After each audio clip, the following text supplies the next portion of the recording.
Oh hey, it's Wes. And today we're filming a little bit differently because we're testing out the new Godox WEC-S. That's for Sony. Now initially I was going to film my usual setup with two A7 IVs and then show me capturing the audio on my A9.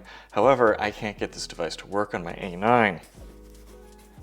So there's your first little warning for that. So I'm filming on the A9 up here, A7 IV, A7 IV. You might already be familiar with the WEC, however, this is new because we have the Sony Multi Interface Hot Shoe, which allows us to go directly into the camera. Not just directly into the camera, but you have options. You can either go analog or digital. Right now, we are recording in 48 kilohertz, 16-bit, 2-channel mono digital into the camera. Let's see how that does. We're gonna go through the whole thing here, starting with the build quality. You can see I'm wearing this mic, and you can see this is the receiver right on top here. Obviously, it's plastic. They're all plastic. You want it to be plastic because this is something that's clipping to your shirt, and you're going to have to clip it to your shirt because there is no microphone input on this anymore. So you really have to commit to it. There is a USB charge port on the bottom. There are the contact pins for charging on the bottom. Clip, a little bit plasticky, but feels good. On the receiver, USB charge on the side. It can be charged with the case though. Third mic on or off switch, digital to analog switch, mode switching between stereo and mono, volume up down, pairing button, power button, and an analog out, which you could use instead of the hot shoe. And then included in the box, we have a bunch of accessories. We have USB charging cable. We have two audio cables, one TRRS for smartphone, which is this one, and one TRS, which I've already lost, notorious for that. And we have our wind muffs, one for each of the transmitters and one for the receiver, because again, the receiver has a mic on the back, which is super fun. So if you're doing an interview, you can have audio from yourself and your subject. We're gonna focus mostly on the charging case and on the direct devices here. On the back of the charging case, you have your USB-C port for charging. Feels nice. Gigantic iPod case, just like all of these are. Now I will warn you, since this is a MI shoe, a Sony Multi Interface shoe, you have to be careful about the pins on the foot, so you'll want to put this back in the case when you're not using it to keep those little pins safe. Not Godox's fault, that's Sony's design. Shouldn't be a problem though if it's hidden in the case. Not weather sealed, but pretty nice fit and finish.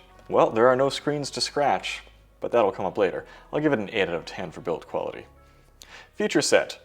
Here we are gaining some very unique features and losing a lot of other features. So what do we get? It's a 2.4 gigahertz system, which is pretty standard. You get digital or analog out, 200 meter range, we're gonna test that. Charging case with a built-in battery, some don't. 8 hours of battery life for all the devices, which obviously can be recharged again. Doesn't seem to be taking power out of the camera, but there is an internal battery here instead. It is possible for something to steal the camera's power, but this device doesn't seem to do that. You have mono mode, stereo mode, noise cancellation mode.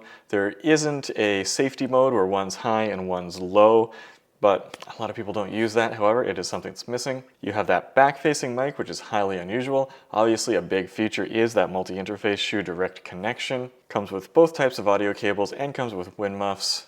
So what are we really missing? No ability to plug in an external mic. That's a big deal for some people. There is no direct digital USB audio out, which is surprising to me because it's already set up to have direct digital out of the foot, but it doesn't do it, whereas the Godox Magic XT1 will do a direct out into your computer, which I find to be super handy at times. There are no screens on these, just blinking LEDs. I find that pretty frustrating. I would gladly take a larger receiver to get some information going on, because yeah, it's hard to tell what your volume levels are, whether or not you're peaking, your charge levels. That's a big disadvantage right there. But that huge feature of connecting directly, plus the rear-facing mic, unusual stuff, so I still have to give this a 7.5 out of 10 for feature set. Sound quality. Well, we have come a long way for these clip-on lavs, and I have to say, I don't like it quite as much as these ridiculously tiny transmitters from the Godox Magic XT1, but I do quite like it. I find these have like a richer tone for my voice personally, and this is going to vary depending on your voice and your own impressions, but for me, I quite like it. And so we've been recording in digital mode this whole time. Let's do a little switcheroo here, and we're gonna go over to analog mode. Okay, now we are recording in analog mode into this camera right here, because I just filled up this memory card for some reason. How does that sound? Does it sound any different? Let me know. What does Editing Wes think? Okay, now we're doing analog into this in the normal style, just this short little cable. How does it sound? Does it sound any different? I don't know. Let's try something else. I took the mic off. Now I sound far away. Let's turn on the receiver mic. There we go. How am I sounding now? It should sound almost exactly the same as the other one. They're supposed to be the same capsule, but let's take a closer listen to that and see what it sounds like. And so for me, it's nice to be able to skip over a crappy preamp that might be in your camera. So that will give you higher fidelity. However, I do kind of prefer the sound of the mic in the X-T1. I'm going to give this a 9 out of 10 for sound quality. It is still very good, and you got some versatility there. Usability. Big thing for usability is reception. Let's head outside and do our reception test versus our reigning champion of 2.4 gigahertz, the small rig for Avala. All right, here we are for the range test. We have the small rig on one side, on the camera recording video, and we have the Godox on the camera not recording video. Exact same cameras so that we can get an equal representation. So we're going to back up this way, we're turning around to about 30 feet away, which is a typical distance to record a wedding from. So I'm going to and do my little turnaround over here. Did we cut out? Probably not. I'm going to hide behind the corner of the house here and do a rotation as well. Usually doesn't cause any issues, but who knows. The lady across the street is watching me from her front window, as she usually is. I have to wear rubber boots as it was raining a lot yesterday, so my yard is pretty swampy. And we're taking our journey toward the woods. We're nearing 50 meters away now. There we go. About 50 meters away, taking a spin. Anything changing depending on which way I'm facing. Now we're going to walk behind these bushes. Very thin bushes, no trees. I'm not going to be stepping behind any trees today. Just into the bushes, into the woods.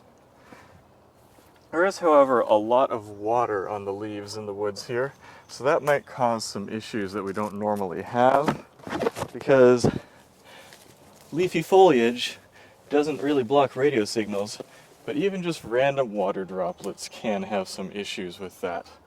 There we go.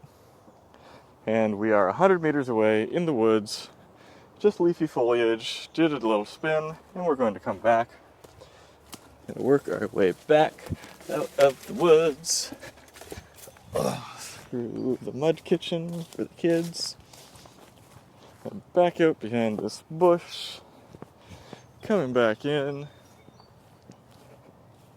Also, I find it's important to make sure that the receivers mounted on top of the cameras are both facing in the default direction. Sometimes you might mount them sideways or upside down or backwards, but antennas tend to have some degree of directionality. So you want to make sure that they have an equal playing field. Yep, lady across the street is still watching me. Probably thinks I'm crazy, but you think she'd be used to this by now. Apparently not. So, how did we do? We had our range champion, small rig for Avala, versus the new Godox WEC-S, which I've had good experiences with thus far. I hope it didn't let me down today. One more part of the range test, I almost forgot. We have to go behind the Civic.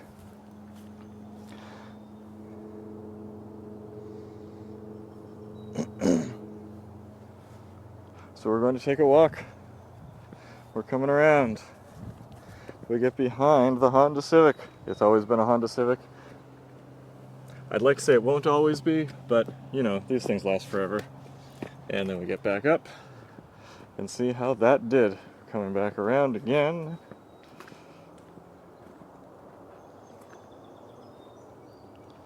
And we're focusing. There. Now it's back to you, Studio S. Wow, that is altogether the best executed reception test we have had thus far. No audio dropouts.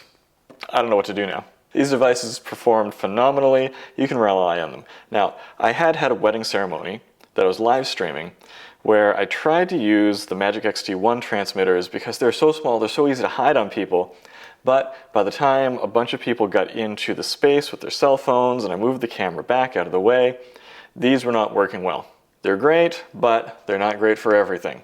So I switched over to the WEC and rock solid, no problem whatsoever. So this is clearly a cut above these tiny little things. And I mean, honestly, they're not that much bigger. But these are still easier to hide with a magnetic design. Okay, so a big hit for usability is the lack of screens of any kind. We talked about that. You just have some LEDs, you have to memorize what they do. Some things you have to double tap, some you single tap to get functions to work. You can't magnetically attach these to things. But if you don't remember your 1/8 inch audio cable, you're still good to go. Speaking of which, we're going to switch our audio again. Currently we're doing analog into the hot shoe. Let's switch to analog through a regular cable. This is a tough one for usability. Amazing range. We have that feature where you don't have to remember the cable, which it has happened to me. Stopped at the gas station, thankfully was able to get an aux cable to save the day for that shoot because I was already like an hour out of town. One thing that gets me sometimes for usability is sometimes when you put these back in, they don't shut off very quickly.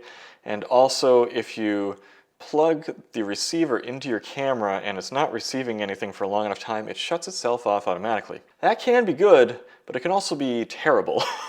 Like if you get the receiver out, I plugged it in at an event and I didn't have the subject in front of me right away. So I'm just walking around with this box in my hand and then finally I take it out, put it on the guy. Thankfully I noticed that the receiver had shut down because it hadn't received anything yet.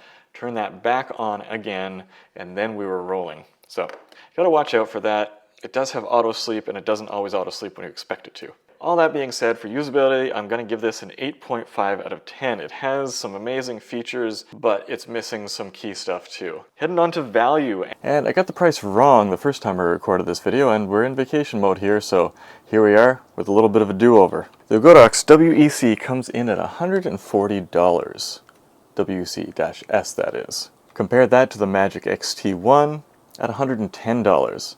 Now you're getting less output power, transmission power from the X-T1, but you are getting a screen. So I feel like that is a slightly better deal on the face of it, but obviously we can't compare apples to apples here because the Magic just does not have that multi-interface shoe. So we're just going to compare this to ones that do, which would be also the Godox Verso-S. That's $300 for the kit with 2 mics.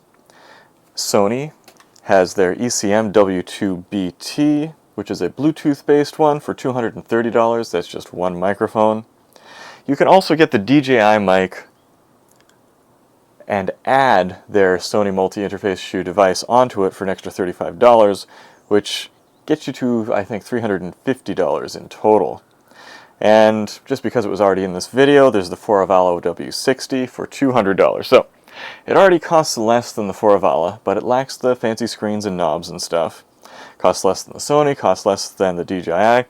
So if you're looking to do this fully wireless world, obviously this is the one with by far the best price, giving us a value of 10 out of 10. If we add that all up, we get a total of 86%, which brings it all the way up to number 2.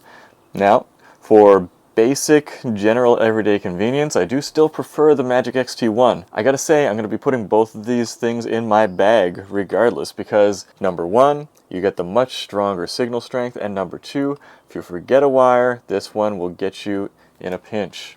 I would say I would love to see one of these devices with just a little bit of screen action going on, but that risks pushing us into the Verso territory, and honestly, I like this a lot more than the Verso. Let's keep the form factor small, keep things very efficient, and this isn't crazy huge, but obviously it is bigger than the Magic. What do you think about this? Is this whole multi-interface shoe thing worth it? A device that only works on Sony cameras? Well, obviously you can plug this into any camera you want, because it still has that aux out. If you want to pick one of these up, there will be links down in the description below to help support this channel. and feed my fat cats. If you have any questions or comments, let me know and I'll get back to you. But until next time, let's go take some photos.